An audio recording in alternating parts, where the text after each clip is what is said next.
Good evening, ladies and gentlemen. Welcome to the October 21st, 2014 Board of Supervisors meeting, and to those people that are watching on TV, good evening. Ms. Garden, please call the roll, please. Mr. Meyer is absent. Mr. James? Here. Mr. Hudson? Here. Mr. Orth? Mr. Crisco? Here. Mr. Bazzani? Here. Mr. Weinbarger? Here. You have a quorum? Okay, we'll rise, and in lieu of the invocation, we're going to have a moment of silence for Mr. McReynolds, the York County County Administrator who passed away from a heart attack on Saturday night.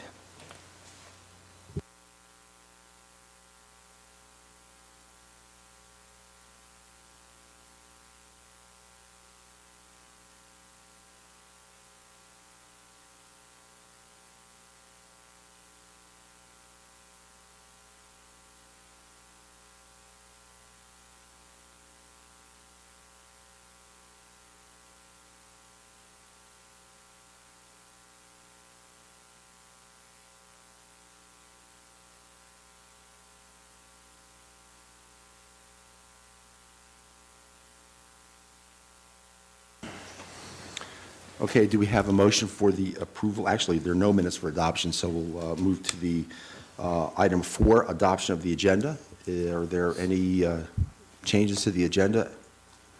So moved. Second. All those in favor? Aye. Aye. All those opposed? We have item 5, the approval of the consent agenda. So moved, Mr. Chair. Second. All those in favor? Aye. Aye. Opposed?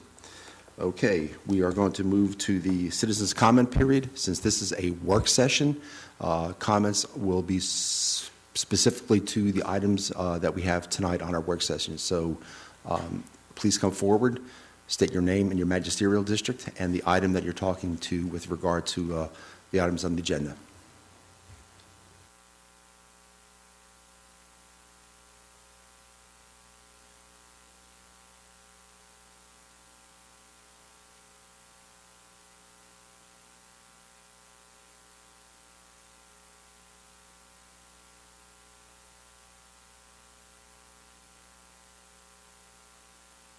Cats live in this It's on.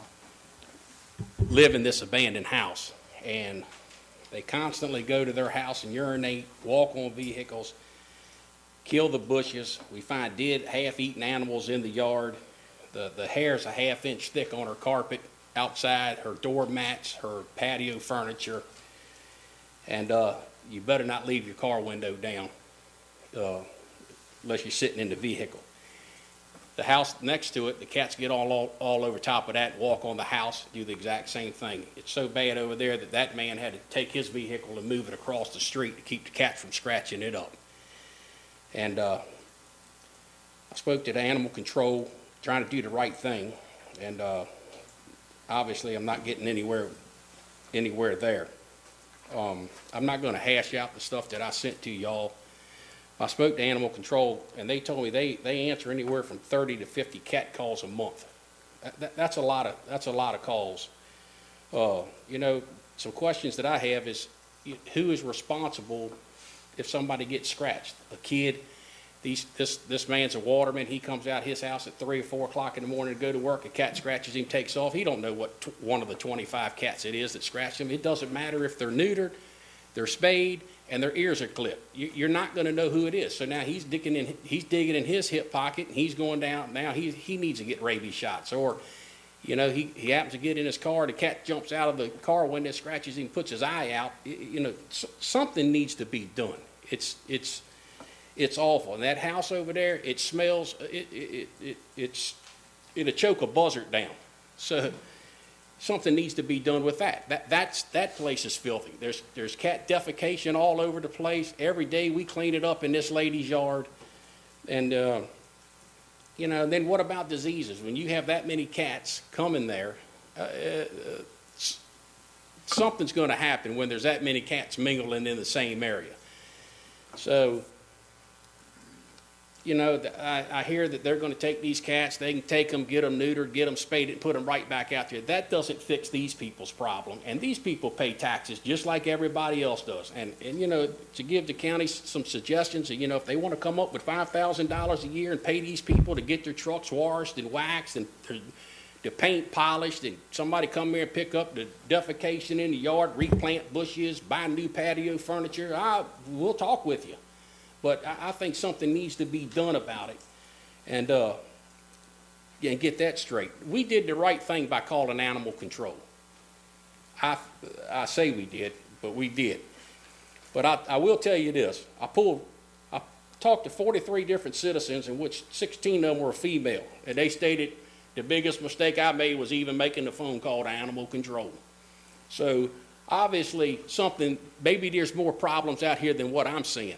I'm not real concerned with what's going on out there 25 miles away, but these people deserve a little bit better representation from the county than what they're getting. Thank you. Thank you very much. Next speaker, please.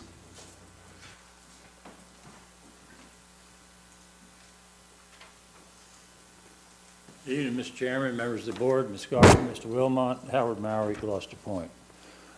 Concerning the Hazard Mitigation Grant Tax Program, the County Gloucester and this Board of Supervisors and future boards need to get out of the real property business. The buyer, owner of existing or future properties knows beforehand when a purchase is made, they accepted the known and unknown perils associated with all land that borders water or is on or near tidal waterways. In addition, all the costs that may occur with the property and structures that have potential for cyclical weather-related events. Let the buyer beware and accept the burden of cost and not the already overtaxed taxpayer. Governmental intrusion has become out of hand as they continually attempt to control free enterprise by regulation. Feral cats, portion of contract titled medical treatment expenses. The taxpayers, county, should not have to pay for sick cats as described in this contract, including the taxpayer's expense to the veterinarian. These animals need to be put down immediately, unless there is a private fund, not taxpayers' dollars, to support the cost of treatment and transportation of said animal or animals. All feral cats need to be euthanized upon receipt. It is not the taxpayer's responsibility to maintain an animal that cannot be domesticated regardless of age. Additionally, is the Animal Control Department going to provide cages for the citizens to capture these animals for transport to the holding facility? In addition, what costs could be involved, and is there sufficient funding in the current budget to support this program? If sufficient funds are not available, you may want to consider an open season on feral cats. Issue restricted permits for a fee to authorized individuals to enter private property with the owner's written permission to eradicate the nuisance animals. Only using tools or weapons that are safe for the area that is to be eradicated. This may vary from district to district. Cost, safety, and removal of all animals to be explored before approval, keeping the taxpayer in mind. I thank you for the time. Thank you very much. Next speaker, please.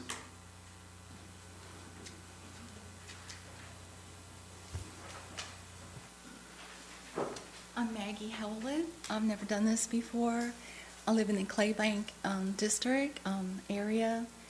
And I've heard about the situation at the home, and I know that there is, the family is trapping and working on relocating. They're trying to find rescues or individuals that would be willing to take on. I personally helped Ms. Stubblefield to set up a cage for her.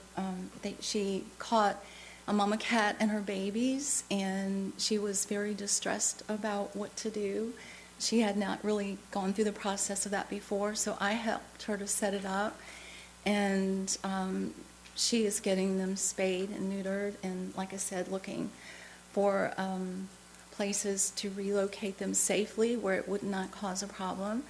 I know that in Newport News that they have had a policy where they, like we just heard just a few minutes ago, about eradicating them, and it's not working. And if you remove the feral kitties, which really are a blessing to the community, you're going to end up with lots of mice and snakes and rats. And up north, there has been situations reported where there is an outbreak of the virus that comes from having too many rats and mice. What happens is the feces and the urine of the mice dry, gets in the air, and it's just as bad as the Ebola virus. And in Newport News, they have been doing what has been suggested, bringing them in with the purpose of getting rid of the ferals. It costs the Newport News $100 for each one that's brought in, over $100, because they have to be caged for 5 days, and then they have to be inoculated, and then you have to pay for having them euthanized. So for every kitty that's brought in, I propose that there be a combined effort with the rescue groups. There's many rescue groups in this area that you probably don't even know about. But there are multiple rescue groups that are going out, and they're trying to help these families. There are families that don't have transportation, and they didn't realize that you could get a kitty fixed and stabilized and not let them just keep multiplying. I don't believe in just letting them multiply and multiply. That's what happened with the situation that the gentleman was talking about. The kitties should have been fixed, and then it wouldn't have gotten to this situation. But there needs to be a combined effort through our county to go into these situations, help the people, educate them. The clinic is incredible. If you've never been there or you haven't heard about it, the low-cost spay and neuter clinic is wonderful. And I know they work with the shelter, and I believe they work with animal control to a degree. And in West Point, they had the same type of attitude of going in, let's eradicate the ferals. I would never, ever, ever, ever want to live there. And there are a lot of people that wouldn't, because if you have that kind of control and oppression, it just gives them a bad name. And that county, West Point, has a bad name because of going in and just trying to eliminate. It put a lot of fear and stress on a lot of the residents that I got a call from myself and had to work with her, and she was so paranoid. And people shouldn't have to live like that in the country. I don't believe, like I said, that they should be allowed to just multiply. But I think, wouldn't it be awesome if Virginia was set up and known for, and not just Virginia, but Gloucester, Virginia, was known for a place that's friendly, that's people-friendly and animal-friendly, that works together to make it a good thing and to help these situations. Not to get a bad name. We would definitely have a bad name if we just go in and start shooting. You're going to have a huge uproar if we're allowed, the county's allowed. And I know people would jump on the wagon and say, oh, they would do it, but I think they would do it in a way that would be degrading and very, it wouldn't be good. I know that for a fact. You would have a huge uproar. But anyway, thank you. Thank you very much. Are there any other speakers that would like to come to the podium? Last chance. Okay, please come forth. I apologize, I got here late, so I'm just trying to catch up. I'm Janine Thompson, and I work with Precious Purrs and Paws, which is an animal rescue group, and Two Ponds Pet Sanctuary. And Gloucester is very fortunate in that we do have multiple rescue organizations and spay and neuter situations available to the public. I'm sure you're all aware that Dina Flores once a month sponsors a free spay and neuter clinic for up to 25 cats here every month up at her place next to Waste Management. Absolutely no cost to the public whatsoever for the spay and neuter. The only thing it costs them is $15 for a rabies shot. Unfortunately, they're booked a month in advance generally, but we try to publicize this a great deal. The other thing is we do have the spay-neuter clinic. That's a great service to the community, low cost, $50 to spay or neuter a feral cat. However, a lot of the people that find themselves inundated with 10, 15 cats, I talk to them about a $50 fee, and their eyes glaze over. It's like, this is not my problem, this is not my cat. Well, next thing you know, they've got 20 cats. Okay, fine. We've been fortunate that Petco has given us, in the last 3 years, $43,000 that I have personally spent here in Gloucester to spay and neuter cats. Unfortunately, that is a drop in the bucket. And yes, there is a problem. I don't do trap, neuter, and release. My program is, let's prevent them from becoming feral. Let's get them when Mrs. Jones calls me and says, gee, there's a cat that showed up on my doorstep, and I think she's pregnant. Okay, can you touch the cat? Can you pick up the cat? Well, I think so. Can you get her into a carrier? Well, yes, okay. I'll make an appointment for you at the spay-neuter clinic. I'll cover the cost of it. That has been very effective. However, it's not enough. I was brought up to speed this evening as far as the situation that is occurring in Bena. Apparently there is an older couple there that has a piece of property that apparently the lady's brother lived in, and there are probably 20 to 30 cats there from what I understand, and the woman says that only 10 of those are hers. Who the other 20 cats belong to? No idea. She has been trapping them. However, you know, trapping a cat and moving it 2 miles down the road, if that cat has been there for 2 years, give it a week and it's going to be back to where it came from at the original homestead. So if this lady does want to solve the problem, she is going to have to build some sort of enclosure, get these cats spayed and neutered, and be able to confine them on her property so that she's not disturbing her neighbors. The other cats, you know, there are volunteer groups that are willing to go in there and trap, but again, rescue groups have no jurisdiction. We can't go in and trap somebody's cat. I might go in there and trap Mrs. Jones's Fluffy across the street. Well, they need to be held by law for 5 days in an animal control facility so that if that is Mrs. Jones's cat, she has the option of coming down and saying, this is my kitty, I need her back, please give her back and pay whatever it costs to get her kitty back. So there is no easy answer. Again, I think you're going to have to address this issue case by case. Making a blanket policy isn't going to work for every situation. It's going to have to be looked at individually. I did talk to another rescuer this evening, and she is willing to consult with these people and help them build an enclosure. Some people are willing to help this lady trap her 10 kitties, but what's going to happen with the other 20, you know, we can help you trap them, but we can't dispose of them, we can't relocate them, because reality is, if I took those kitties 5 miles down the road, unless I had an enclosure where they could stay, they're going to find their way back to Bena or wherever. Enacting new laws, you know, Newport News right now has a crisis. They have a new animal control, a new shelter that's scheduled to open, was supposed to be open in September, has not. Right now people are trapping cats over there and there is no place to put them. The old shelter is not accepting animals right now. So at a cost of $112 a day is what Newport News figures it costs them for every feral cat they bring in and hold for 5 days. There's a crisis over there right now. Recommendation, if I had any, I would say, you know what, maybe we need to look at in Gloucester County being progressive. Let's nip the problem in the bud and advocate the spay and neuter. I'm a pet owner. I would have no problem with a 5% tax being implemented on all cat food and cat litter sold in Gloucester County, and that money go into a central fund to provide spay and neuter for people in this community that can't afford it. So, don't know if any of this helps, but that's my 2 cents worth. Thank you very much. Are there any other speakers? I see no speakers coming to the podium, so we'll close the citizen comment period and we'll move to the first item on our work session agenda. And this is item A, the discussion on possible uses for FEMA acquired properties. Mr. Chip Nykirk, Deputy Chief Management Division of VMRC, and Mr. Louis Lawrence, Executive Director of the Middle Peninsula Planning District Commission.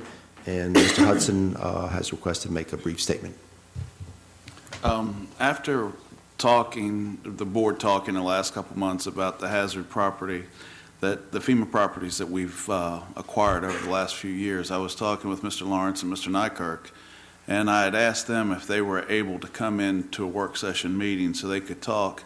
And Mr. Lawrence had mentioned a few years ago he had presented a packet that's in our agenda to look over with options that we could use for the properties that the county had acquired through FEMA.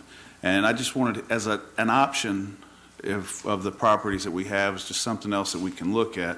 And that's why I'd asked Mr. Lawrence to come in and present it. And Mr. Nykerk, being with FMRC, he has some, can help us with that decision, just answer questions we might have.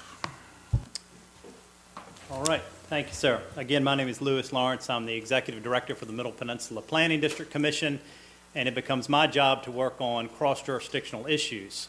So I'm going to go back a little bit in time so that you all didn't have to read fully everything that was in the packet to kind of set the stage, and then more specific questions, we'll turn that over to Mr. Nykerk related to the regulatory aspects of the need here. In 2000, Virginia signed the Bay Agreement, and one of the core principles in that Bay Agreement was no net loss to wetlands. Historically, when you built a pier, the small footprint of each pole was exempt, and you add up all of the poles across the entire Chesapeake Bay, and all of a sudden, you had a significant amount of wetlands that were being impacted. So the Bay Agreement looked to try to correct that loss of wetlands from small residential type impacts. The MRC passed some regulations called the Wetland Mitigation Policy in 2005. That began to advocate for our local governments to do a little bit more through their wetlands boards to reduce the impact for wetlands that were happening for these small-scale projects. Part of that experience required our local governments to adopt a fee in lieu. So if your constituents had no other options on how to mitigate the loss of wetlands locally, they could write a check to the county, and that burden for mitigating that impact on the wetlands was removed from the constituent shoulders and placed on the local government shoulders. So our local governments across the coastal zone had a problem, and that's why we began to pay attention to it, because you all had no ability to remove that inherited liability every time you took a check for a fee in lieu. So what we began to think about was, are there ways that our local governments could create wetlands to help manage the liability that you all were carrying on the books? At the same time, you all started your elevation projects down in Bena. And that little light bulb went off, and I said, well, maybe most of these were wetlands originally, and if we can manage them and if FEMA will approve it, a lot of them are going to convert back to wetlands anyways. We might be able to enhance that conversion to a higher quality wetland, and you all can remove that burden, and you've actually increased the quality of the wetland function that's out there. So we got as far in 2008 as a draft principal agreement, which is at your place there. We went to the General Assembly. We had enabling legislation passed to allow the Public Access Authority to help shepherd that for you all. The Access Authority was interested in 2008 because a lot of these sites provided new water access opportunities. So it made sense for the Public Access Authority to be involved with it at that time, because we could turn some of the ones that had good water access into some new canoe and kayaking and bird watching sites and maybe some public waterfowl hunting sites. So there were some good synergies there with it. An election came along.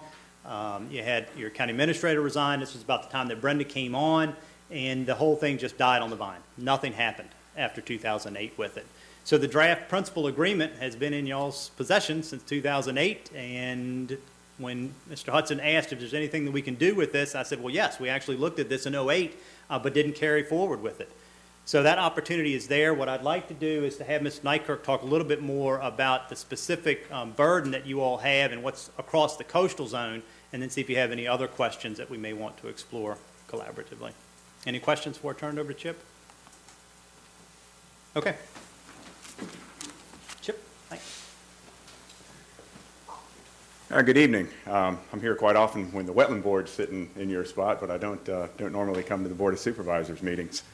I don't have a whole lot, or don't really have anything prepared. I can touch on some of the history that's associated with this. Prior to that 2005 change to what's called our Wetlands Mitigation Compensation Policy, the idea was that an individual, and it was usually with shoreline erosion control structures, revetments, bulkheads, structures like that, that there were these small incremental losses. And our policy back then was to try and seek avoidance, but really not to try and seek any kind of mitigation or compensation for smaller impacts that were less than 1,000 square feet. VIMS did some studies of the numbers when when we're trying to reach this goal of no net loss that's in the 2000 Bay Agreement, and found that the majority of the wetland losses in the Commonwealth were really associated with these small projects that basically had a 1,000 square foot exemption. So with that in mind, the Commission changed the wetland mitigation policy to compensate for all tidal and strictly vegetated wetland impacts. You can also compensate for non-vegetated wetlands, but it was our understanding that the real goal was for vegetated wetlands. And there are four steps that you can compensate, or actually prioritize the impacts and offsetting those impacts. One is avoidance. I mean, we're always trying to avoid impacts from the get-go with the project. The next is, if you have to compensate, it should be on site. That's the first thing you should look at if there's an area on the property where you can compensate for a couple hundred square feet of wetlands by grading a small area down. That's the first option. Where that's not a viable option, we go to off-site but in the same watershed. And where that's not an option, you can go to what's called a mitigation bank. There are mitigation banks. People will create a wetland area and actually sell credits to individuals that have unavoidable wetland losses, and it's a commercial enterprise. Finally, but those banks have to be within the watershed where the impact occurs. There is one in the York River that serves the York River area. There's not one in the Mobjack and Piankatank watersheds. Interestingly, the Mobjack and the Piankatank watershed are considered one, so a single bank in that area would serve the Mobjack Bay area and actually all of Matthews and both sides of the Piankatank River, so it would also be available for Middlesex County. So it's actually a very, very good spot for a bank if someone wants to go that route. The last option where there's no bank available is what's called an in lieu fee, and that was really created for the property owners that were stuck with having to impact wetlands to protect their property in some way or another. With a shoreline erosion control device, they had a couple hundred square feet of wetlands, but if there were no way to compensate for that and there was no in lieu fee, the boards were stuck with denying some of those, and that was the case in Middlesex for a while when they were reluctant to adopt an in lieu fee.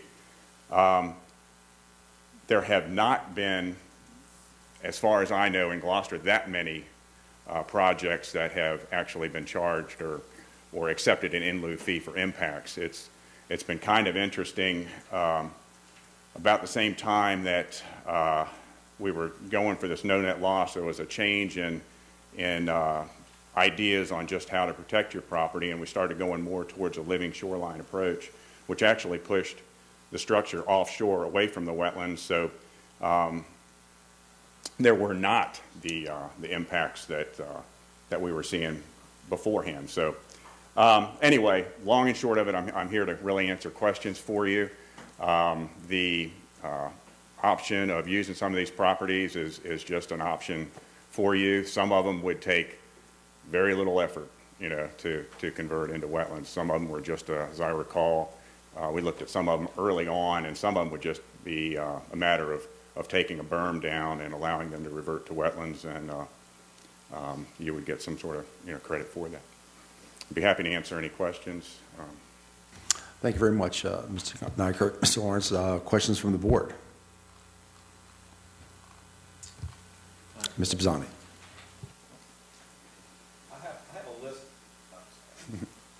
I have a list of 33 properties that the county currently owns through this grant program. And I understand the goals of the wetlands mitigation and trying what the goals are of your organization, but I do have a problem with owning properties. The county's buying properties at 6 or 7 times what they're worth. And I know it's not county funds or county taxpayer funds that are using this, federal funds. For instance, we can all agree that the assessed value is supposed to at least estimate what the property value, market value of the property is. Can we not agree to that? That's what the assessed value is. I have assessed values. This is what the county has listed in their books as an assessed value.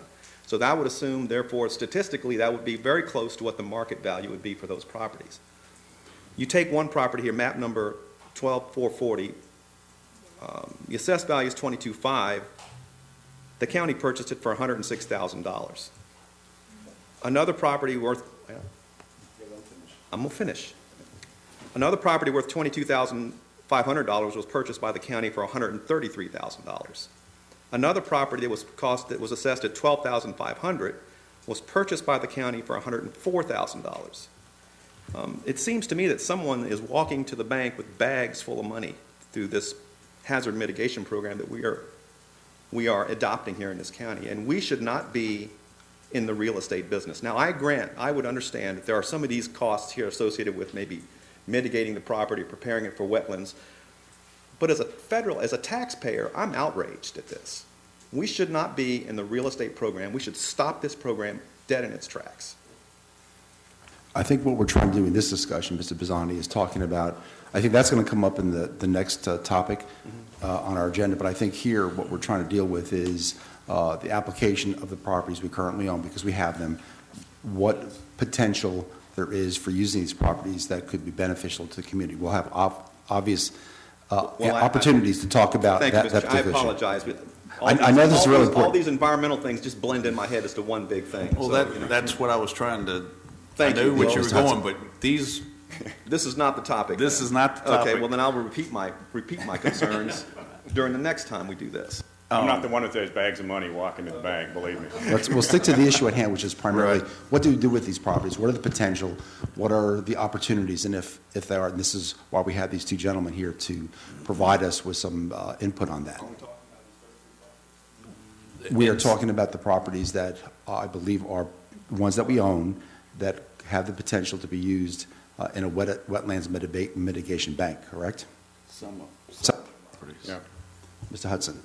I was going to say, it's some of the properties, it's not all of them, but it's some of the properties, and that's where Mr. Lawrence was brought this up. Because once it starts reverting back to wetland, we can't do that anymore, correct? That's correct. Once it reverts. That's right. Can you explain that a little bit? Right, you can, if you're in a position where you're creating wetlands to get credit for creating wetlands, you can't take the wetlands and turn them into wetlands. It has to be an upland area. Now, you could use some of these in lieu fees to enhance a very degraded wetland, that has invasive species and such on it. But, interestingly, some of the banks in the area are getting upwards of $9 to $15 to $18 a square foot as they're selling credits. So there is some real money out there, associated with some of these areas, but there are some costs associated with managing those, and that's all above my head. Mr. Weinbarger. Mr. Nyker, can you give me an example of some of the programs that you said were people applied in Middlesex that they didn't have a bank, and you had to deny their... We didn't. For a while, Middlesex County was very reluctant to adopt an in lieu fee as an option for compensating for wetland impacts. And that kind of left the wetland board in Middlesex County in a pickle, because there was no bank and there was no in lieu fee option. So unless, if a project was otherwise deemed acceptable, but there was going to be some square footage of wetland impacts and the state had a no net loss policy, the applicant was stuck with, well, how can I compensate? And the board was wanting to approve these projects, but there wasn't an option. They now do have that option, mainly because property owners and contractors went to the board and kind of insisted on it. I need you to tell me a specific project that failed because if you can pay money to somebody and buy some wetlands, is that what this is about? Well, a mitigation bank is something that's set up. It's there's an area of wetlands that are created in advance with the intent of selling if this those. was my project and I said, gee whiz, I don't have any wetlands to create, but I'm destroying some for whatever project I'm doing, or the stuff is getting destroyed, I can pay money to Joe Blow, who has some wetlands, and mitigate it. Some created wetlands. It can't be just that he had wetlands on his property. It has to be something that he's built. But yet, as a homeowner, if I lived in Middlesex and they didn't have that, I couldn't say, well, here's $100,000 to offset this or whatever it would be. I couldn't do that. But yet I can pay somebody for a piece of wetlands that they created, and that's okay. It would be if it was the banking instrument, the bank itself has to be created and approved, in this through a mitigation bank team. It's quite involved in that aspect of it. Now, one thing to keep in mind, if you went the route of wanting to create wetlands, it wouldn't necessarily have to be a bank.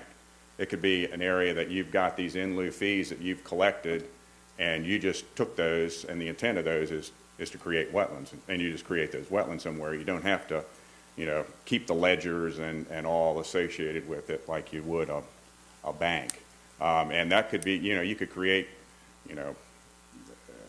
a larger area than the impacts that have occurred in the county so far, and you've got those, you're ahead of the game.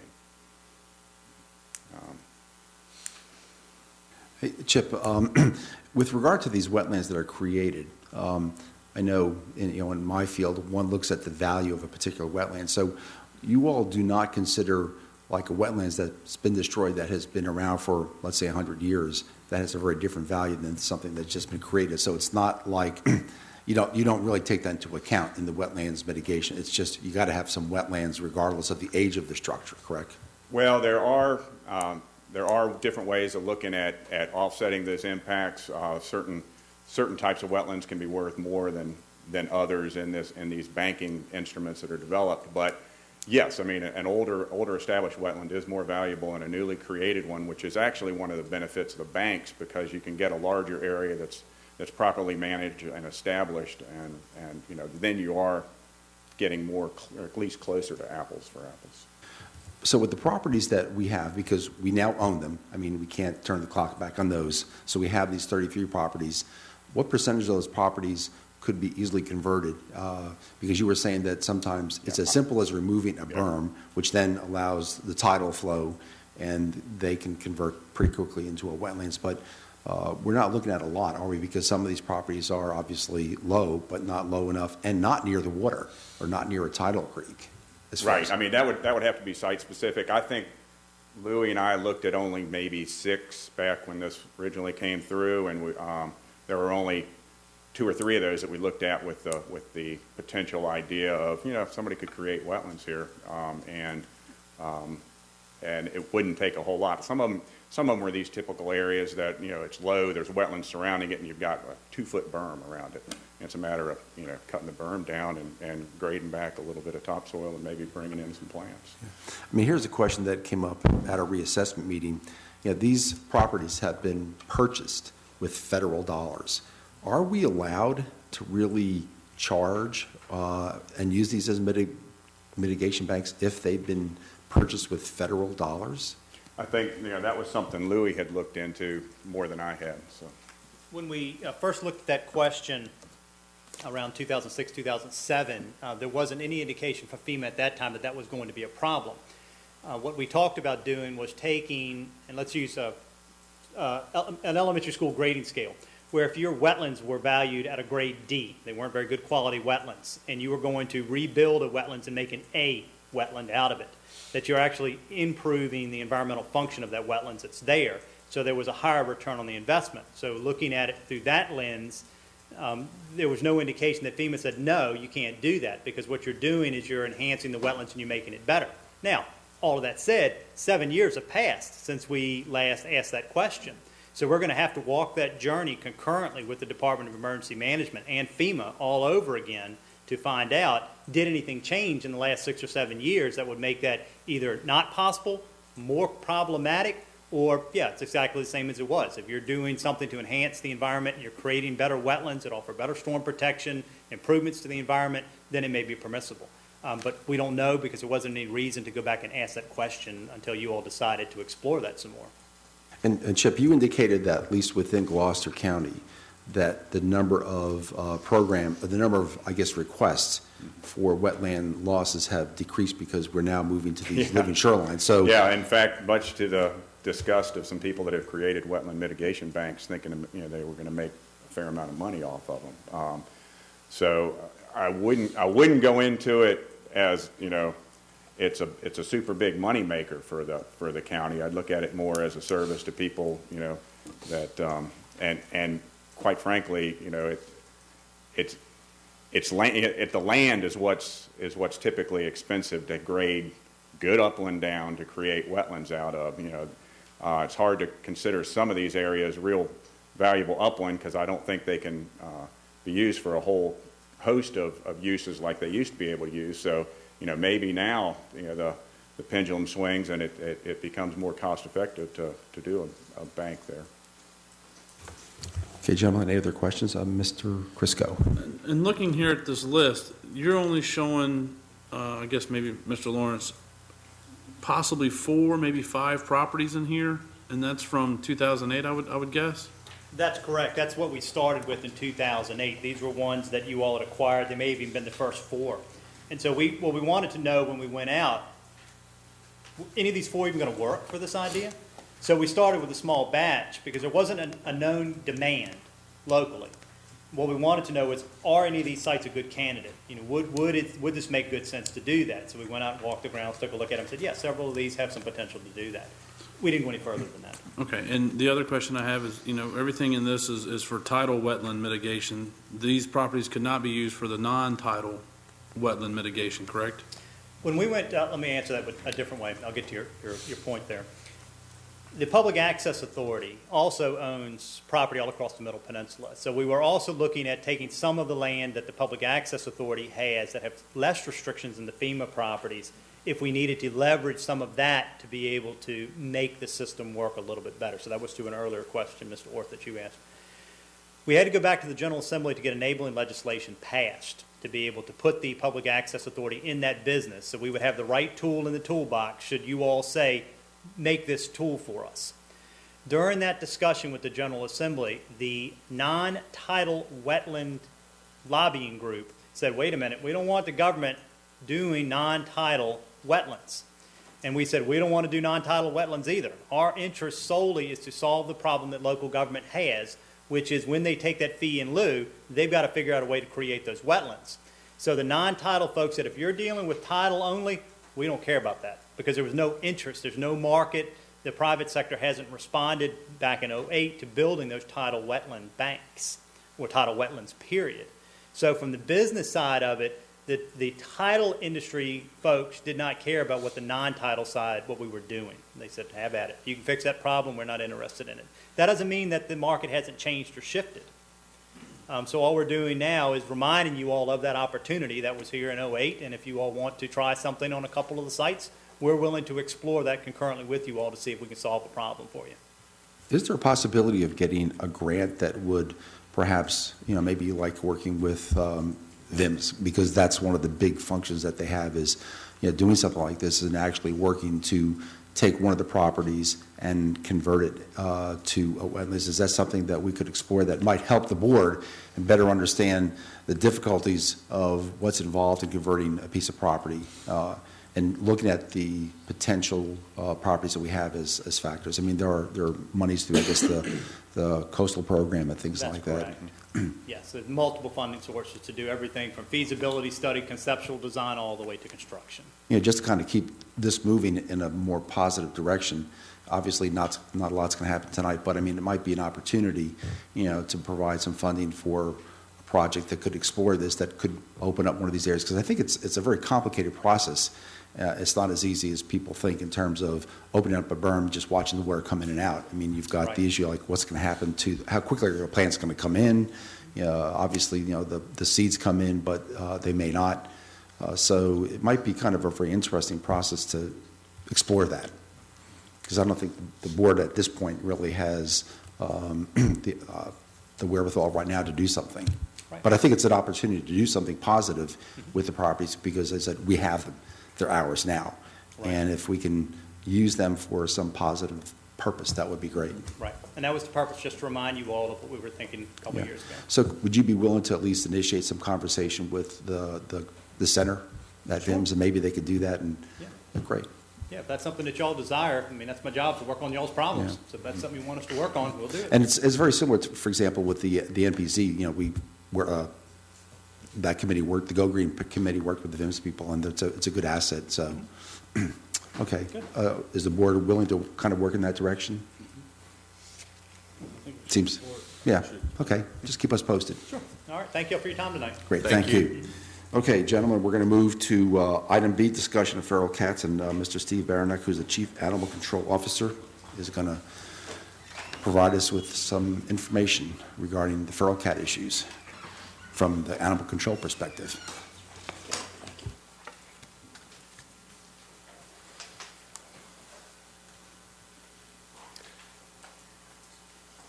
Good evening, Chairman, Board, Ms. Gardner. I'm here to talk a little bit about the feral cat problem. First off, I'd like to thank our rescue groups, or some arrived tonight and talked about what a great job they do in the county to go ahead and try to eradicate some of the feral, not just the feral cats, but the cat problem we do have in the county. Without their great work, I don't know where we would be. We'd definitely have a worse problem than we do right now.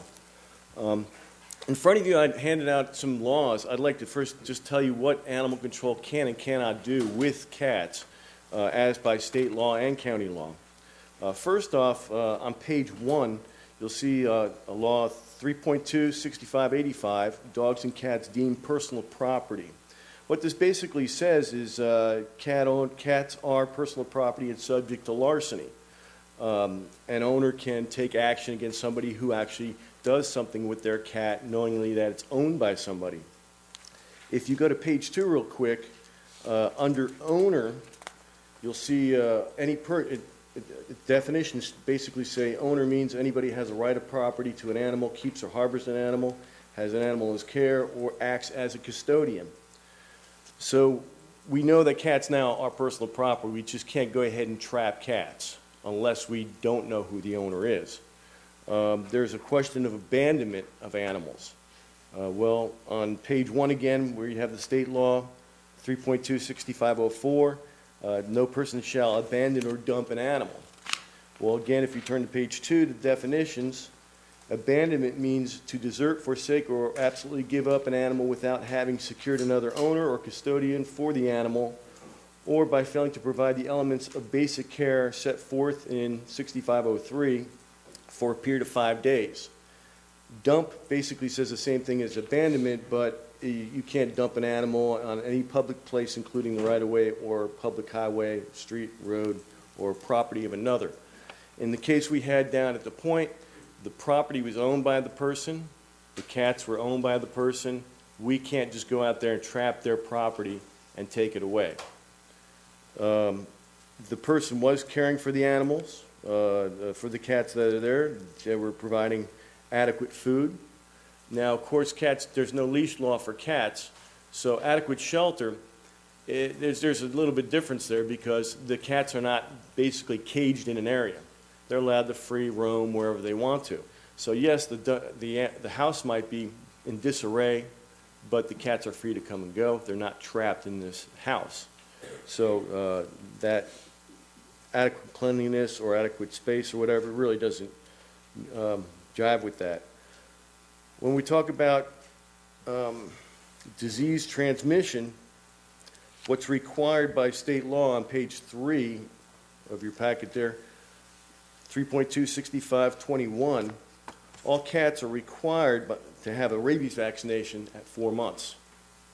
So what we did was, with this cat owner that's down at the Point, I gave her a written warning to make sure that all cats that she claims are hers to have a rabies vaccination by the 30th of this month. So she's been trapping cats and getting them rabies vaccinations, and she's actually been pulling a lot of cats out of there as well and getting them new homes working with our rescue group. So any cats after the 30th that happen to be around, if we trap them, and we trap them at this person's having a problem with cats across the street, we could take that cat to the cat owner, ask them, is this your cat? If they say no, then we would give it to the Humane Society underneath the feral cat contract. If this person says, yes, that's my cat, I'm going to ask for the rabies vaccination paperwork to see that. She knows if she doesn't have it, she will receive a summons on the spot for no rabies vaccination. So we've talked this out and worked this problem out. That's basically all animal control can do with that. In regards to county ordinances, the county ordinances mirror the state laws under the definitions, the care of companion animals, abandonment, and vaccination against rabies for animals.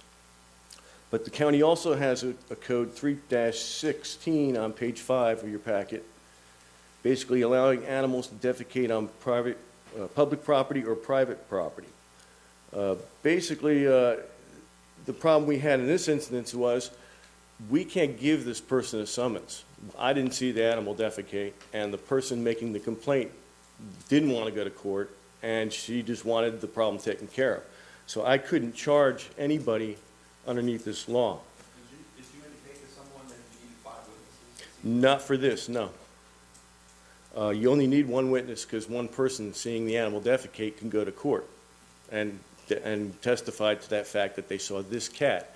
Now, the problem we have here is the cat owner claims that not all these cats are hers, okay? So now which cat was it that actually defecated on the lawn or wherever or in the car? And did they actually see it? Just for the cats being there doesn't mean that the cat owner is actually guilty unless you have a witness to the effect. But is the woman feeding the cats? Yes, the woman's feeding the cats. But I guess it goes back to one of these points here, who the owner is. If she's taking care of it, then all the cats are hers. Well, that's what I brought up to her, and that's why she said that not all the cats are hers. That's why I gave her a warning notice to make sure all her cats are vaccinated for rabies. After the 30th, I'd be willing to go ahead and set a trap at the complainant's address, catch the cat, bring it to the cat owner. Is this your cat? If it's not her cat, she said it's not her cat, I'm taking it away. I'm going to give it to the Humane Society. That's one less problem.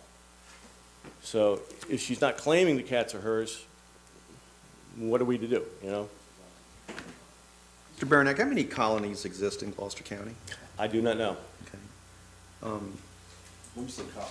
How many colonies of feral cats are being maintained by caretakers?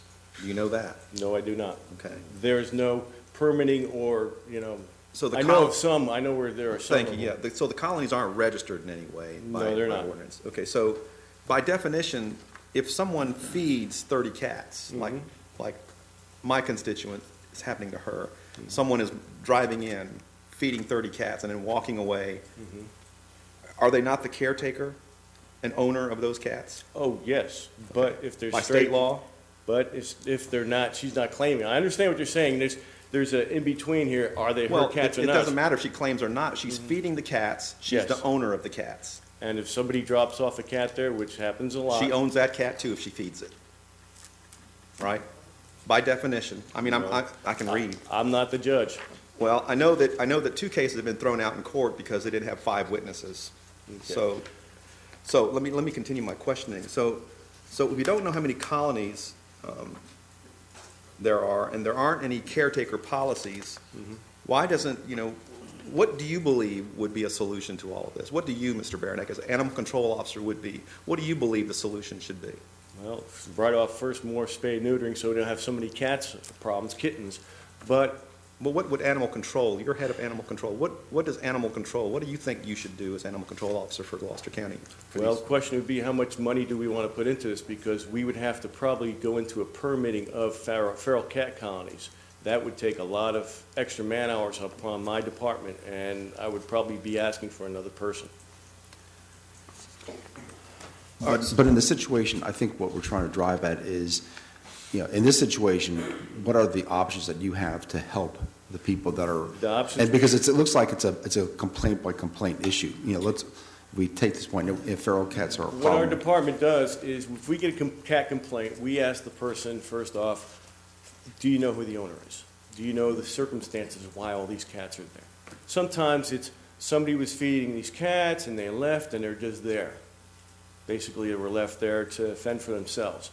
At that point, we do go ahead and loan traps out to people to go ahead and trap these cats, and they can bring them to the Humane Society and drop them off underneath our feral cat contract. So there is a avenue to do something with the cats. So, can I talk? Oh, go ahead, I'm sorry. So the county ordinance basically mimics or mirrors the state ordinance, does it not? Yes, it does. Okay, so if Ms. Jenkins complains about these 30 cats coming onto her property, what legal remedy does she have, either through the state, or through the county? Because I've been on that. I've been on there several. I understand it stinks. I understand you the can't frustration. you can't even eat a sandwich in the back of her house. It stinks so bad. It's really bad. So what remedy does she have, other than us as a board doing something about it? Nothing. Well, that's why we're here tonight, to talk about that. We do have the nuisance ordinance, okay? I understand that what is difference between a public and a private nuisance. We can't have one person come in and say, it's a public nuisance because I don't like your cats. But we have to look at the situation, too, of where this problem's at. If you have a problem, let's say in Founders Mills, lots of houses, lots of cats all around here, we should be able to get 5 people out of there to go ahead and say, yes, these are a nuisance. But in this situation, yeah, we did tell her 5, but she wasn't even willing to go to court to testify. We asked her, and when I asked the person across the street and left a door notice, they never responded to my door notice. In that situation, if we did get 2-3 people, because there's not a lot of houses around there, I would consider that as a public, because there's not a lot of houses. This woman's a sick, elderly woman. She can't go anywhere. And she has no recourse but to depend on us to do something. And I can't take it to court and testify for her either. So if I fed 30 cats and walked away and those cats defecated on her property, am I the subject of a larceny or an unlawful trespass when those cats go on her property, by definition? Am I committing a crime? I don't believe so. That's for somebody, it was to do something to those cats. Now, if she was to trap those cats and bring them to the Humane Society, they have to hold them for 5 days, state law. 5 days. This way, the owner of the cat has time to go ahead and say, hey, I'm missing this cat, go there and get their cat. In this case, again, I know who the cat lady, who owns the cats. I was going to bring the cats to her and say, this is your cat. And if she didn't have a good rabies vaccination, she'd get a summons. She'd get her cat back. I can't keep her cat. I can't seize her cat. It's personal property. I relinquish my. So what are we to do? I mean, so that's what we do for the citizens. We go ahead and try to allow them to go ahead and trap the cats, bring them to the Humane Society. What would happen, Mr. Baranek, if these were dogs and not cats? Right. What difference does it make? If there was a group of dogs around there, well, they would have to make sure that they were, of course, had good rabies vaccination, good county license. If it's a leash law area and they were off their property, then, and I saw that for myself, nobody would have to go to court except for myself because I actually saw it. I would go ahead and give them a summons, and they would have to appear to court. This is a leash law area. Right. Well, it seems to me then, and I know we just added a subdivision to this, the leash law here in the county. I mean, I'm looking here at Chesapeake, and they have it where their leash law pertains to dogs and cats. I mean, is that probably the easiest solution to this problem at the moment, Mr. Wilmot?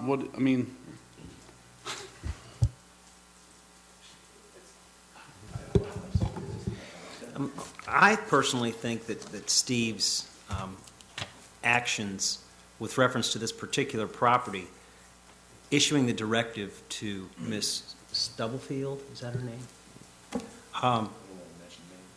The name already came up.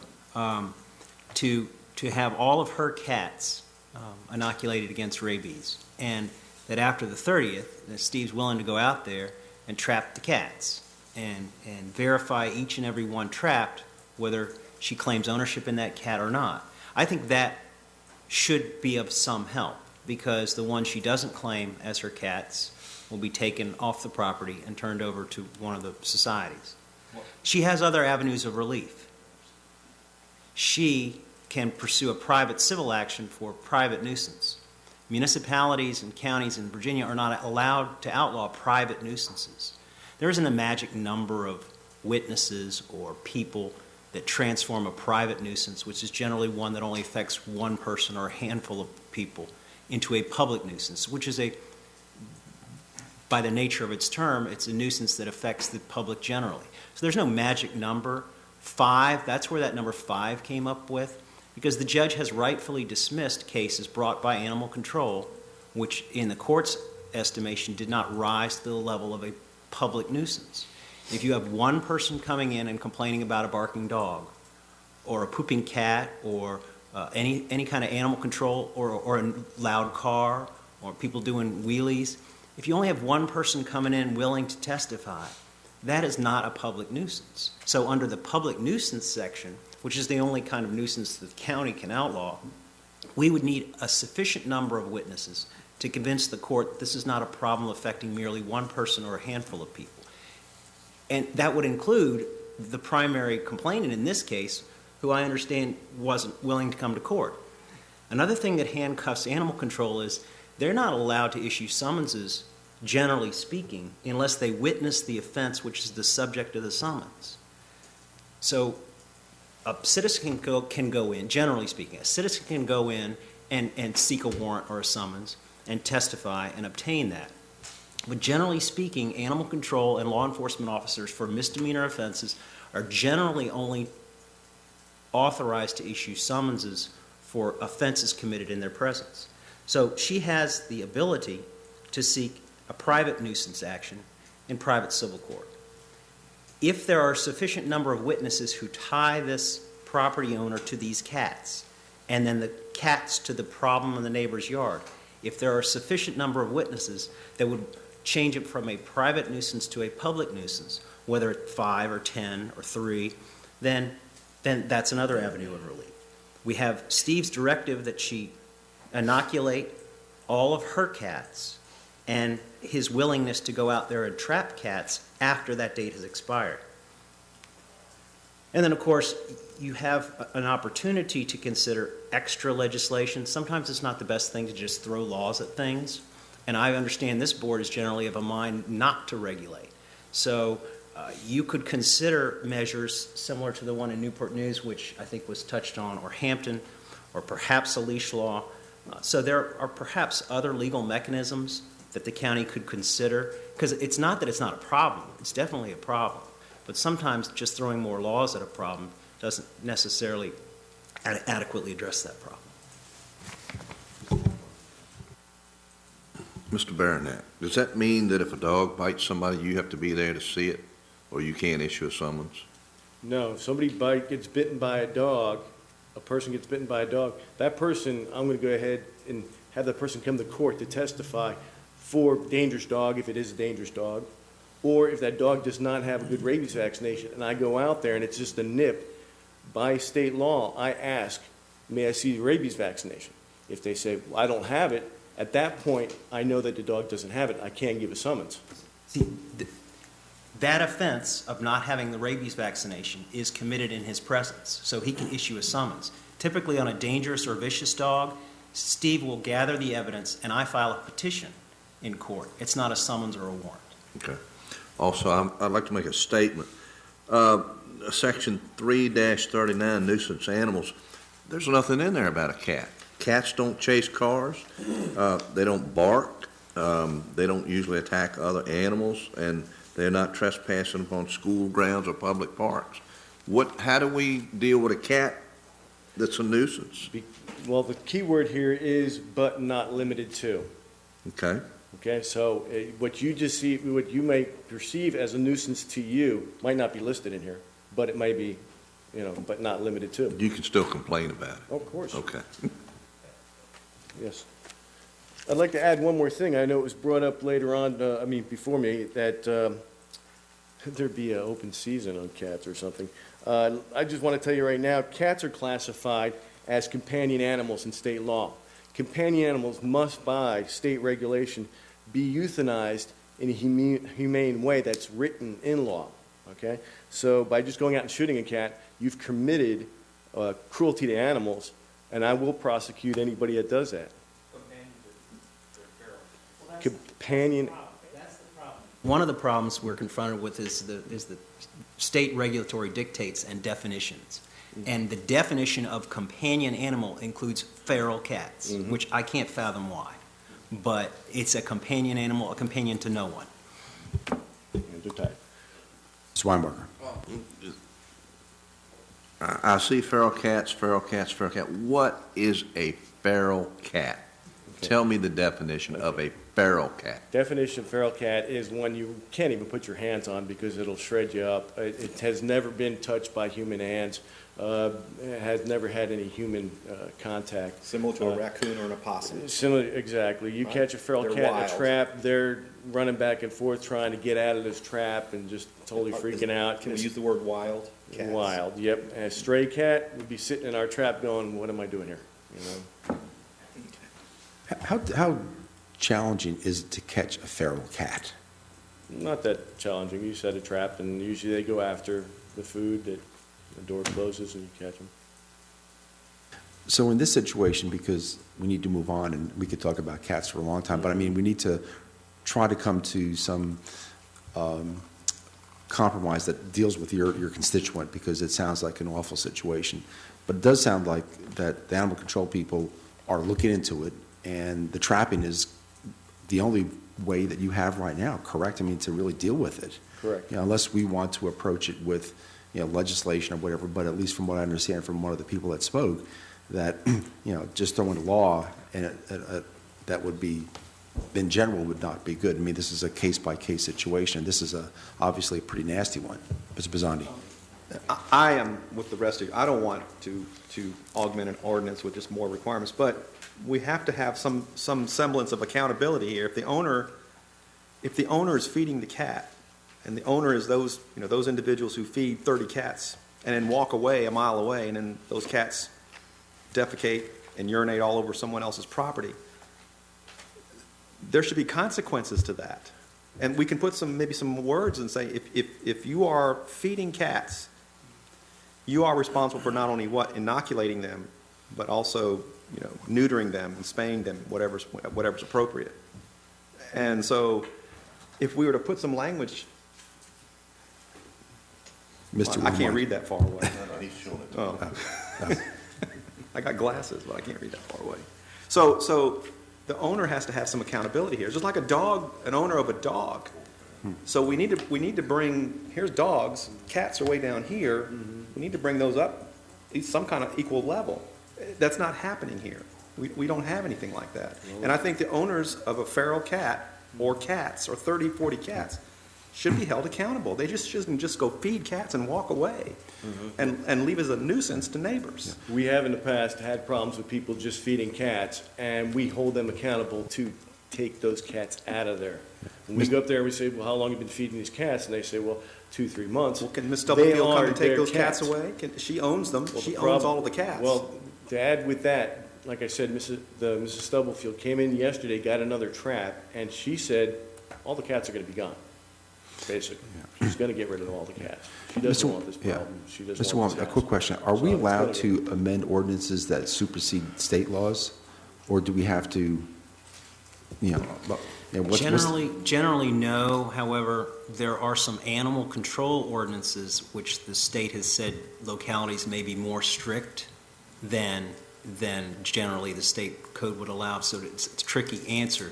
You'd have to find out precisely what it is you want to do and see if it fit in one of those where you can do more or not. Now, I'd be happy to research legislative mechanisms to address this how about problem. we do this? Let's do that. In the meantime, since you've tried to address the problem and we're trapping the cats and we have some animal people here that are willing to work with us in this case, let's see how we do and the process, the progress we make in that, and then we'll follow the case, and if we have to adopt some more stringent regulations in this county, then let's do so. But for the meantime, let's see what happens in this particular case. I'll research as well, what other communities are doing and see what we can do. Thank you. Thank you very much.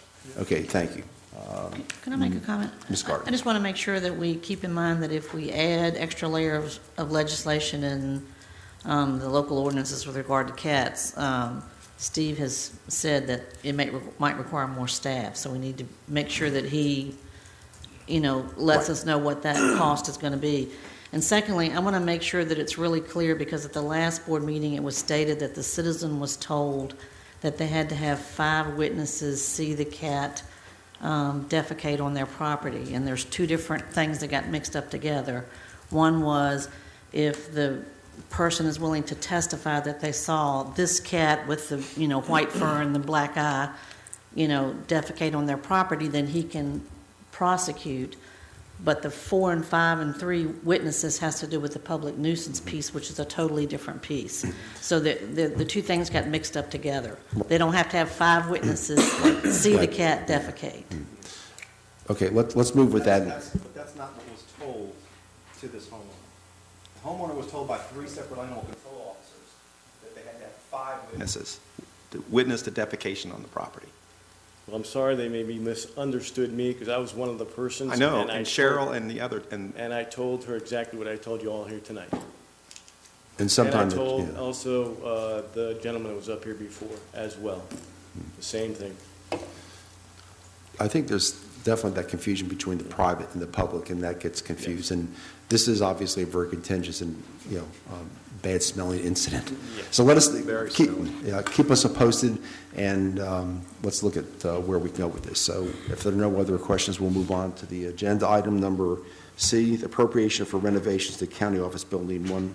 Mr. Lewis.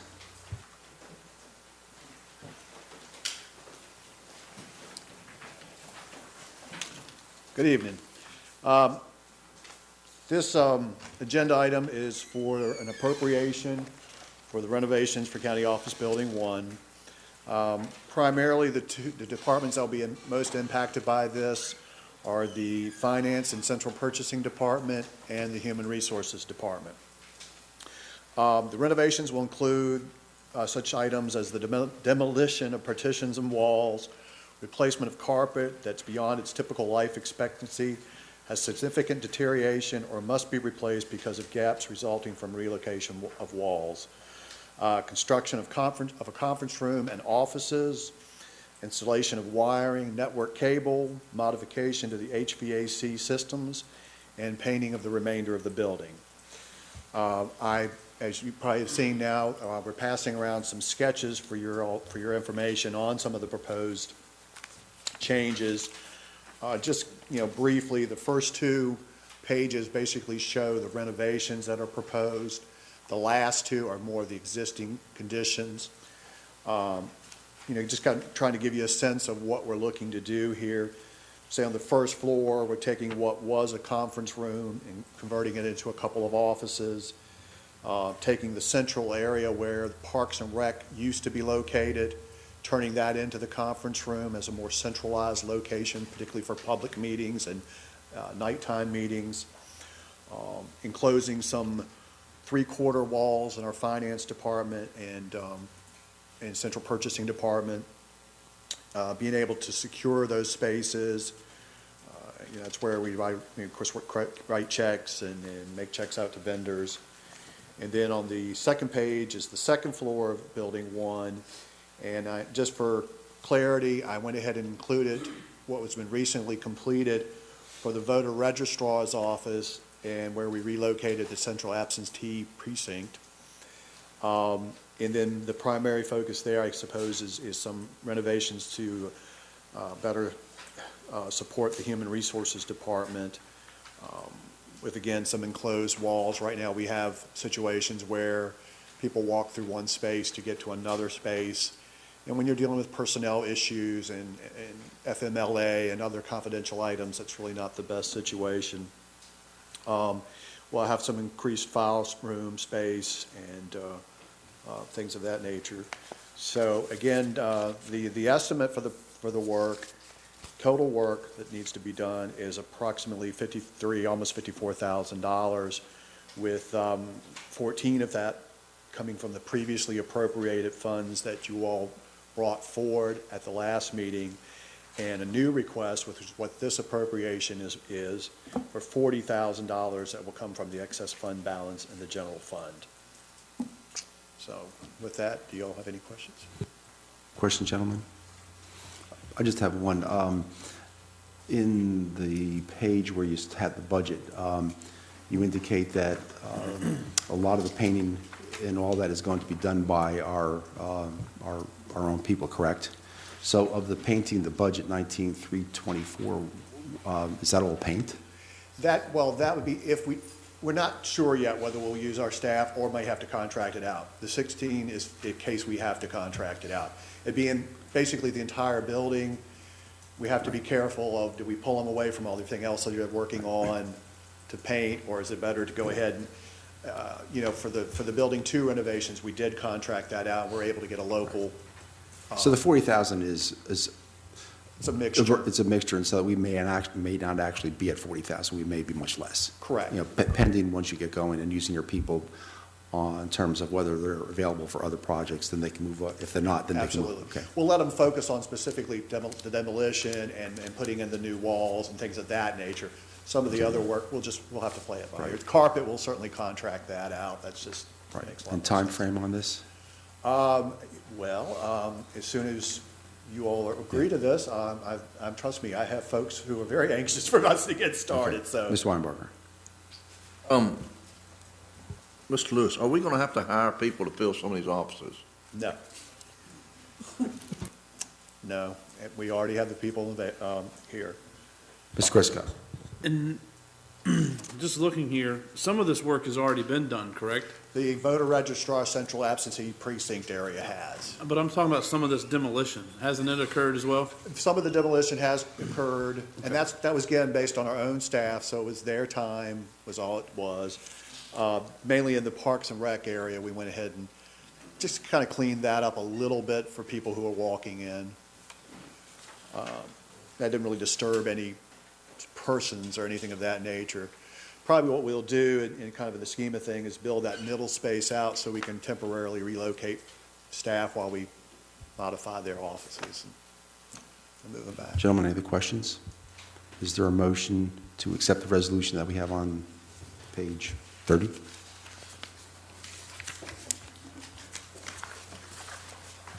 I'll make a motion to accept. This is a whole lot easier to do this work while we haven't gotten people in these spots yet. Okay, there's been a motion. It's been and seconded. Any further discussion? Ms. Garden, poll the board, please. Mr. James? Yes. Mr. Hudson? Yes. Mr. Orr? Yes. Mr. Crisco? Yes. Mr. Bazzani? Yes. Mr. Weinbarger? Yes. And Mr. Myers absent. Motion passes 6-0. Okay, thank you, Ms. Lewis. And keep us posted on the progress, please. Okay, we're going to move on to the last item on our work session agenda, item D, Hazard Mitigation Grant Program update and the background. Mr. Curry. Well, thank you for this opportunity to talk to you about hazard mitigation. I'm not sure how I was tapped to provide the information, but I'm happy to do so. You got the short straw. I did. It's a good straw. I did write what ended up being somewhat lengthy memo, and it's included in your packet. I won't read through that because I don't like to read while I'm at the podium. So, the big picture is back in 2005, the county received their first hazard mitigation grant, and that was essentially due to Hurricane Isabel and the impacts that our citizens felt. I think all of you were here at that time and knows pretty significant impact, and local and state and federal representatives were finding any way they could to assist our citizens. That said, when that first Isabel grant was awarded, every one of your federal representatives trotted out press releases saying how great of a job they did to bring $1.9 million to Gloucester County to solve this problem. That was just the first in a string of what is now 13 different grants that provide your citizens with the opportunity to either sell their property or to elevate their home above a flood stage. When they sell their property, that's funded for the standard hazard mitigation grant program, 75% by the federal government, 20% by the state, and then 5% out of their own pocket. And that would come off the top. Same for elevation. Now, there is an RFC grant, repetitive flood claim grant, which is a little bit different, and that's essentially 95% federal, and then the balance on the citizen. There's only a few of those homes. Throughout this process, the Board of Supervisors, sitting at the time the grant was available, passed a resolution requesting that the grant be sent in, applied for. And then after we were notified of an award, the Board of Supervisors passed a resolution accepting the award of the grant. The county recognized, staff and board recognized how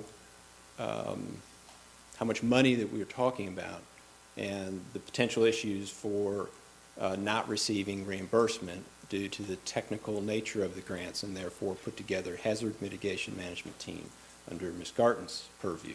It's an internal team which at some point in time included Mr. Wilmot and a number of county staff, including your consultant that is hired and paid for out of these grant funds.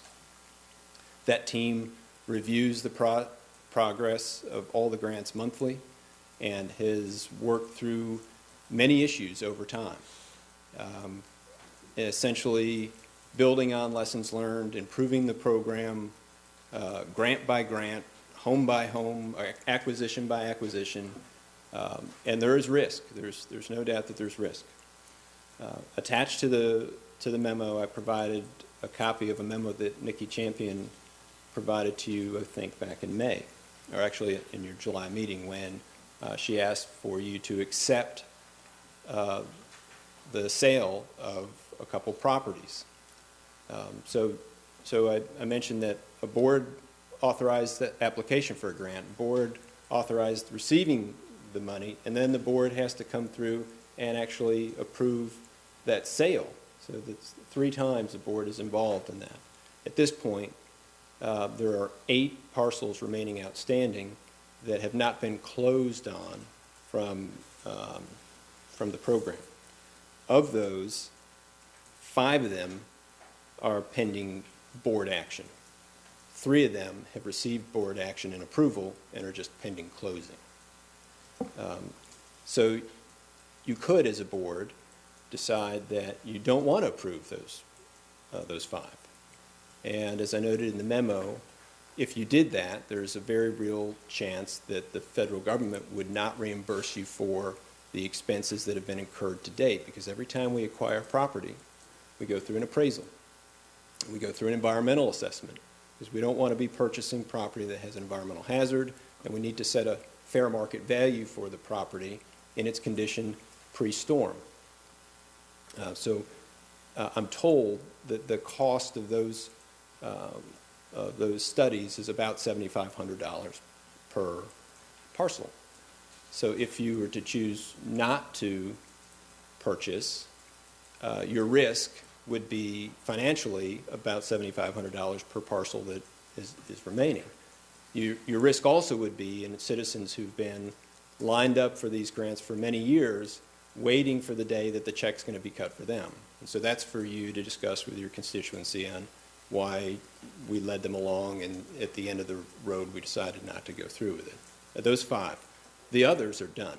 And somebody mentioned 33. There's actually 34. That's fine. And you also mentioned the discrepancy in some of the values, and I think that's just we're comparing apples and oranges. For example, if you have a home in a flood zone and you're sick of living in that area, you don't want the risk anymore, you've got a property that's worth $30,000 and a house that's worth $150,000. That sale to the county is for the house and the land. And once the county acquires it, we need to tear the house down within 90 days. And then that property is reverted back to, it is taken by the county, and we have very limited things that we can do that we talked a little bit earlier about wetland mitigation. And then the open space plan drives what we're going to do, what our plan is for each one of those parcels. That plan is mandatory by the federal government. We need to tell them we're just going to let it go, we're going to use it for passive recreation, or whatever. Now, it was mentioned earlier, and Ann reminded me sitting there, that she has worked recently with VIMS to go after a couple different grants to see if there are ways that we can leverage this asset that the county has, whether it's for VIMS studies or whatnot, and she may be able to add more to it if you're interested. But heretofore, we haven't had success in that area, and that doesn't mean that we don't want to keep trying to find a way to do that. We'd like nothing more than to transfer these parcels to somebody else so they can take care of them. But right now, former boards decided that this is what we wanted to do, and now as a local government, we need to maintain them, and that's why we have the open space plan. I did discuss in the memo the cost or expense to the county in terms of lost revenue from taxes, and the potential and the benefit to the county in increased revenue due to the elevations. And just kind of in a general look, it's close to a wash, if not a net positive. For every parcel that you're pulling off the market and not generating taxes, you're also putting significant funds into other parcels and increasing their assessed value and increasing their taxes. So from a revenue standpoint, it's pretty neutral. And I'm sure you have a lot of questions, and I'd be happy to try and answer them. I know you do. Mr. Bizzani. All right, now I can move my list. Now, we're now in the area where I can speak. And Mr. Bizzani, may I ask one question? Sure. With regard to these, let's take one property at a time, and let Mr. Curry respond to that as to what that property happened, okay? My first question, for the properties that are all closed, no one's living on those properties, right?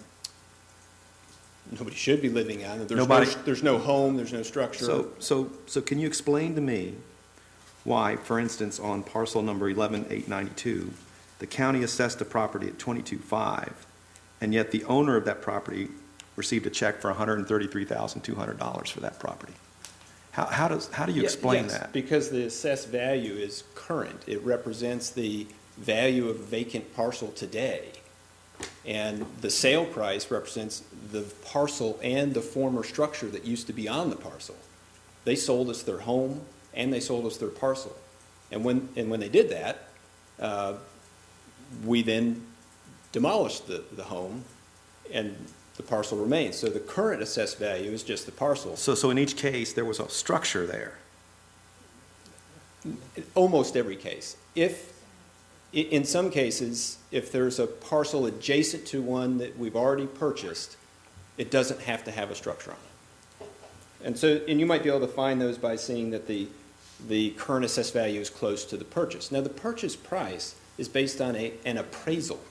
So this is a professional appraiser is going to that site, making comparisons with other parcels, the standard process for appraising. And you know that that's different than assessment. Assessment is a broad measure. We're trying to get general. So we would expect the appraisal to be much more accurate than our assessment because of the level of detail that's done. Yeah, thank you. So for our edification then, can we have the values of those properties with the structures on the assessed value? Can we get that to see the difference between what was paid for the property and what the property was assessed at with a structure on it? Absolutely. And I would suggest that it's a waste of staff time to go through that exercise, particularly. Well, would I be able to do that? Can I go onto a website and that information, unless you really dig hard for it and look at the old land cards, it gets difficult. The person that could answer that most easily is Mr. Green, and I would suggest we don't want to redirect him from his current purpose. We can look back at that later, but what that would tell you is how accurate the assessment was, not how accurate the purchase price was. Because we hired a professional appraiser to go to these sites, review the parcel, review the home, They go back, they compare it to 4 or 5 other homes in the county and say, this is how much this home is. And it'd be similar if you were going to sell your house or your mortgage company wanted to know what your home's appraised at if you want to get a equity line of credit. So were these homes destroyed by either some hurricane or some bad weather or some They high could have tides? been, in many cases, they were damaged. And if they were damaged, their value was set on the pre-storm condition. Well, gentlemen, I think we should not be in the business of buying property. These people buy, if you buy wetlands property, if you're going to buy a house and set it on a piece of property that you know is going to flood, and then are you going to expect to bail out me if I decide to make an unwise decision to build a house that I know that will potentially flood? Then would I be entitled to a bailout because I made a bad decision on building that home and walk away with a check in my hand? Because I know the federal government's going to bail me out. The federal government says that this is a voluntary program, and so if you apply and you have benefit cost that's high, and they view you as you have flood insurance, and they view you as a big risk. You've already the federal government's had to pay you 10 times already. They would just soon not pay out on a flood claim again and take your property off the market. So they never pay another claim again. Mr. Crisco. Now, we have the fringe benefit of also hopefully improving your safety and taking you away from that hazardous area. Thank you. Okay, Mr. Crisco. And aren't a lot of these properties that are old family properties that we've been dealing with so far as acquisition and demolition of structures, these aren't homes that have been built to a code similar to what we have now, where these homes are built, out of the floodplain and everything else. These are homes that have been constantly inundated, I guess, since Isabel, with different issues. They all have to be in the floodplain, and I can't speak to conjecture would suggest that they're probably older homes and not ones that people have a lot of money invested in, but if they did, they could still go through the program if they had a large risk. And the board is the appropriate party to decide whether we want to be involved in this program. Mr. James. Yes, sir, Mr. Chair. I've been listening to what Philip's been saying over there, and I tend to agree with him that we don't need to be in the real estate business. We're basically taking land off the tax rolls, and I can't see any positive. What is the positive of this as far as the county is concerned? Is there any the positive from a solely county perspective? Let's take the federal government out of the perspective with the flood insurance and claims and all that. From a county perspective, it's a life safety issue. So we tell people in these flood zones, and you're well aware, if there's more than 3 feet on the water, we're not coming during these flooding events. Fire and rescue's not coming. If you have an issue, you're there. So the idea is, if they're not there to be in harm's way, then we don't have to risk your people to go help them out. Because I really believe that we won't rescue some of those people that are flooded. I've been in the EOC several times, and that's the policy now. Very clear. We got ourselves into spots in Isabel where we sent people into harm's way, and since then, that may be a function of the U.S. Coast Guard or a boat, but driving in through 3 feet of water is not something we want to do. And that's for your sheriff and your fire departments to dictate, but that's their policy. They can't drive the vehicles in once it gets there. I still feel like that I don't see enough positives to make it worth our while to jump through all the hoops that we're having to jump through to make it work. Mr. Crisco. And that's what we're trying to tell you. It's the board's prerogative on whether we do these things. And prior boards, for many reasons, I'm sure, decided it was a good idea. Does this have an impact on our community rating system at all? It does have somewhat of an impact in that we take repetitive risks away. Although a lot of the other actions you've taken, I think, have a greater impact. Mr. Bazan, let me just make one comment. I think Mr. Curry has made it clear that, again, previous boards have voted 7-0 for this program. This is a different board, and we know that one very previous application has been denied. There have been no new applications, and if this board feels that this is the direction that it wants to take, we don't have to do any more applications. I do think we owe it to those citizens with the previous grants to finish those up, and let's wrap those up, and then we can then decide, stop it.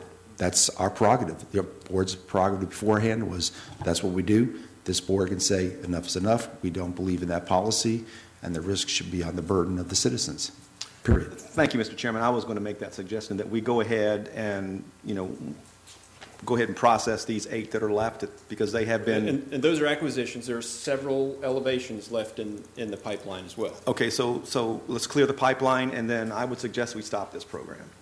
And their previous grant was denied, and we do know when we made that process last time that there was a lot of concern by staff of going through another application process, and the board was vehement in wanting that process to continue, 7-0. This is a different board, and if we deem that's what we want to do, we will do that.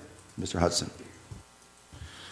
I do remember when we were looking at it that the main reason that we voted against that at the time is because of the backlog of properties that we had to raise at the time.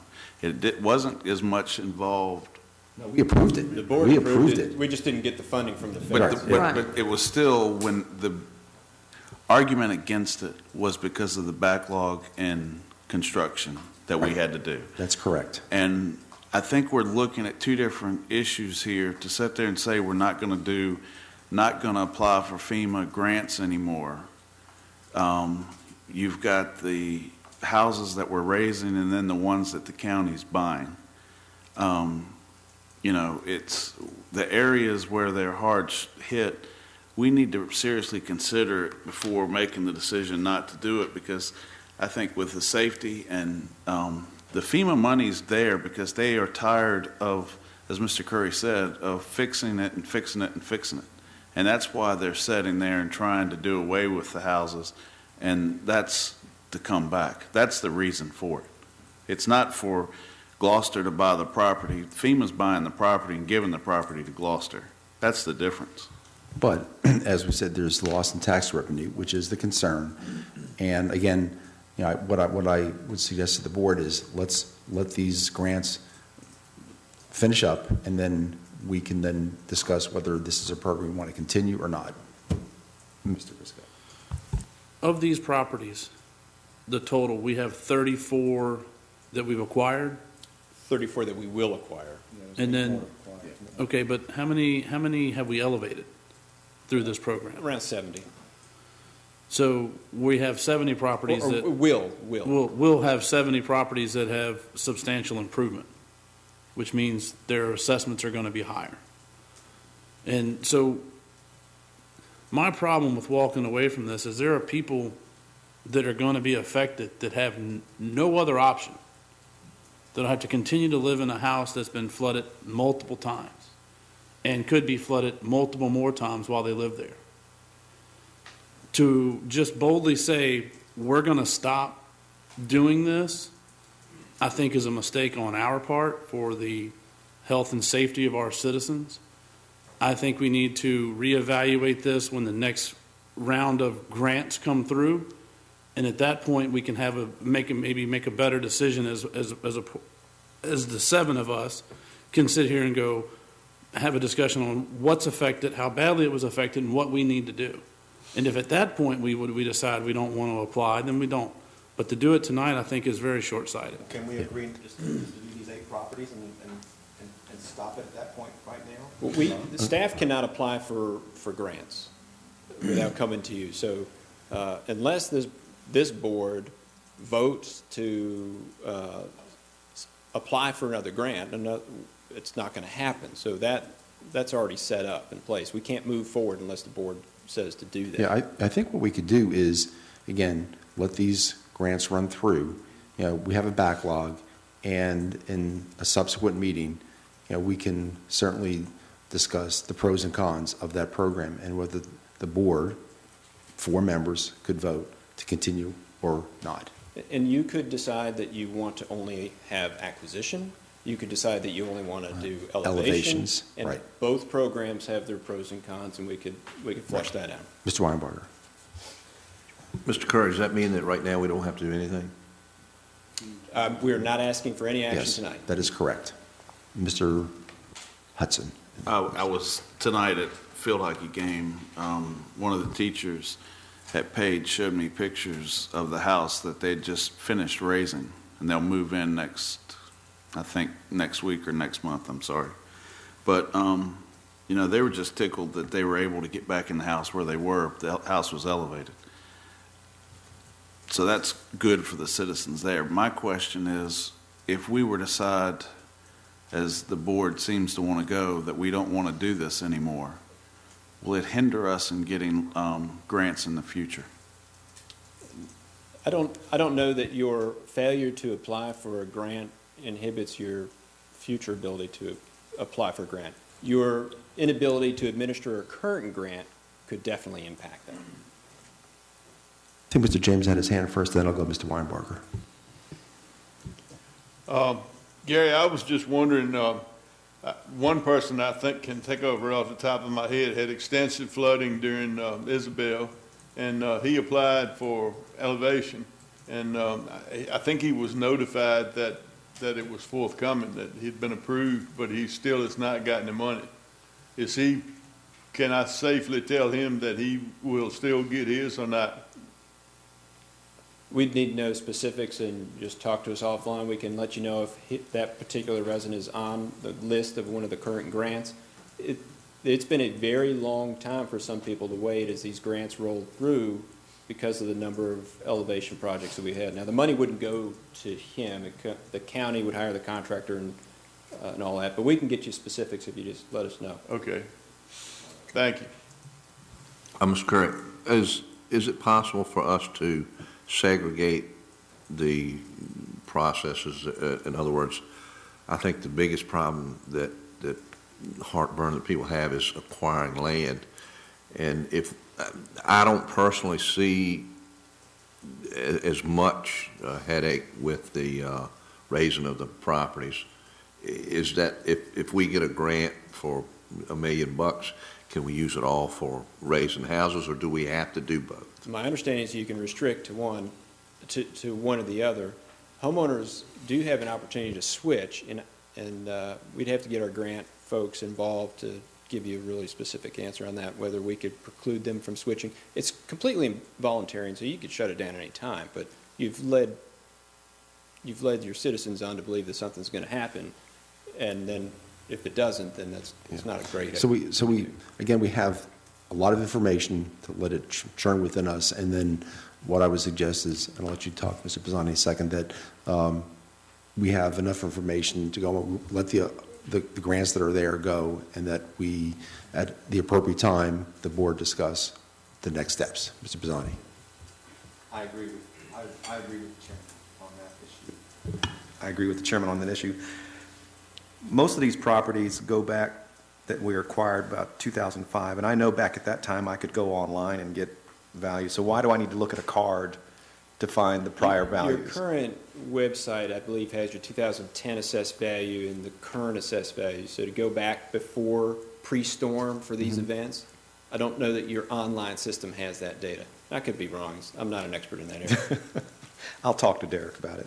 Well, let's wait till he finishes the current. Well, Okay, gentlemen. Then we can task him with it. Yeah. Mr. Hudson, last question. I'm not in favor of discontinuing this process, and I think that we all need to be mindful. Back in the winter, we spent many long hours at night trying to help one person stay in her home and also help her get out of her house. We buy the property so she could move out of that. And I think as a board, in general, we try to help individual people, but we also need to look out for the good of the whole community and not just one or two individual people when we're making decisions like this.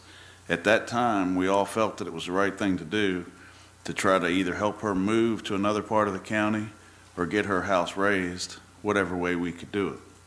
And at that time, we all looked at it and said that's what we needed to do. But now we feel we need to get out of this. I think we need to step back and consider what is best for the whole county. But if you recall, she made a conscious decision not to accept our offer. But wait a second. Okay. We also. Decision Accept all. But we also looked at it both ways, and she only decided not to do that because she didn't want to move, whereas we were trying to look at different ways to fix it so she could stay in her house also. Mr. Crisco.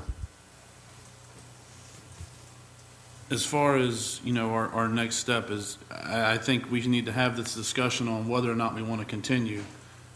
When the staff and Mr. Curry come to us and go, hey, there's another grant opportunity presenting itself because whatever storm has happened.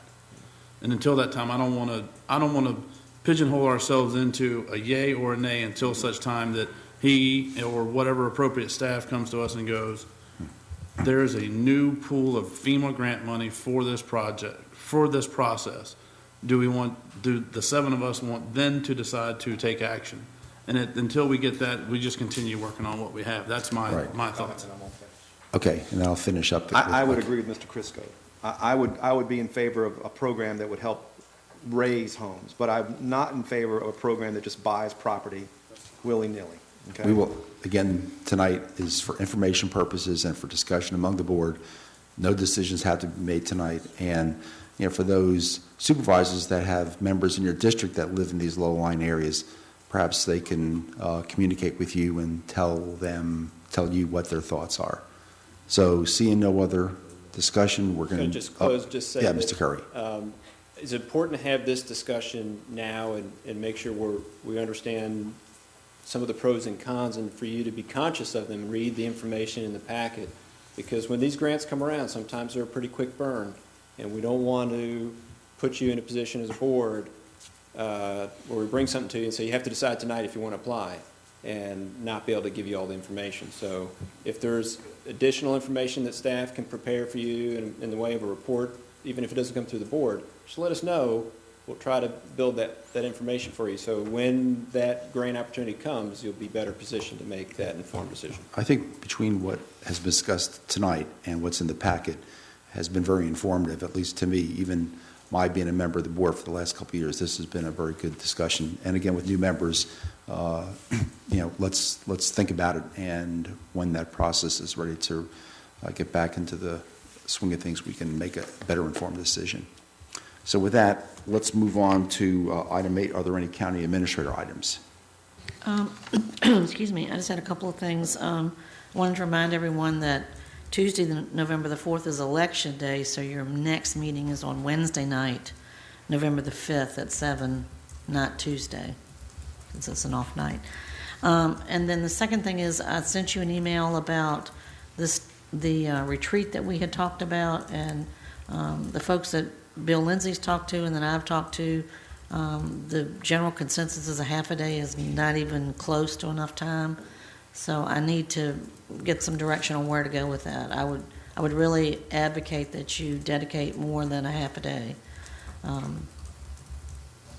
Yeah, I think that the time is going to be tough with the next meeting having a very important issue on the table, the assessment, and then the subsequent issues that will follow with that.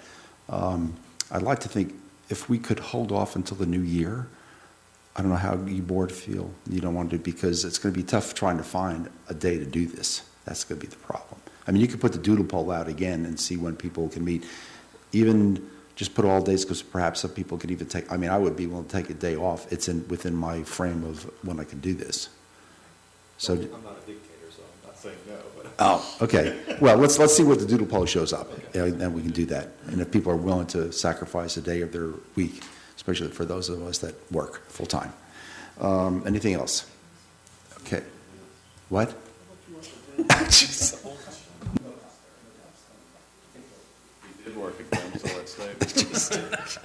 Okay, matters presented by the board.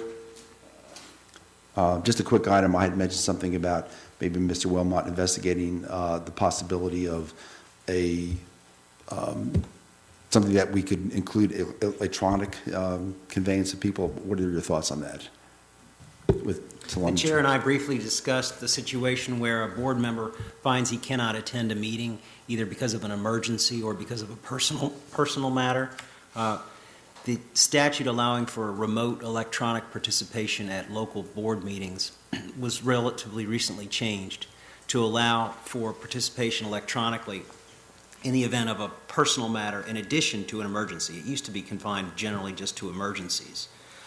So if there's any interest in the board allowing for that possibility, in order to take advantage of it, the board must adopt a policy governing remote participation of board members. So I wouldn't mind if you all would like to draft up a potential policy which would be consistent with the state code section. I do have some concerns. I certainly would not want it to be utilized frequently. Because so we can't turn these screens around and have all 7 faces No. facing the audience? Maybe eventually. And the other is I wouldn't want some future board to withhold its approval of a certain situation based on politics. This board wouldn't do that, but other boards with whom I served might disapprove attendance remotely by an individual who has a personal matter based on the votes or perceived votes at that meeting. So I'd want you to go in with your eyes open, and when you adopt a policy, I'd want you to reserve it for very occasional circumstances, not just, I don't feel like going to the meeting tonight. The other thing is there's a technical overlay on this. In order to take advantage of this, the person who is participating remotely, his or her voice must be audible by all the members present, including the people out in the audience. So there has to be a two-way simultaneous communication. So if you'd like, I can look at that. It's not a terribly difficult thing to draft. I could have it at one of your next meetings. Yeah.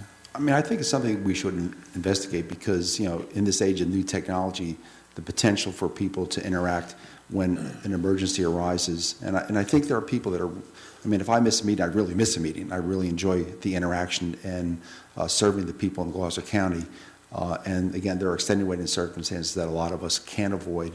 But if I'm traveling where I can hook up, again, only in an emergency. Again, it's something that can't be used just willy-nilly.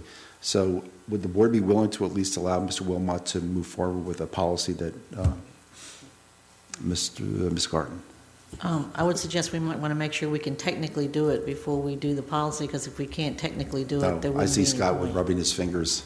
And, Well, I think if we have a policy, then we can talk. and if we can't already technically Yeah. do it, then what's the cost of the technology? Right. But I think just having a policy that would allow us, and then we can work with Mr. Varner. He seems to be the magician that can do amazing things.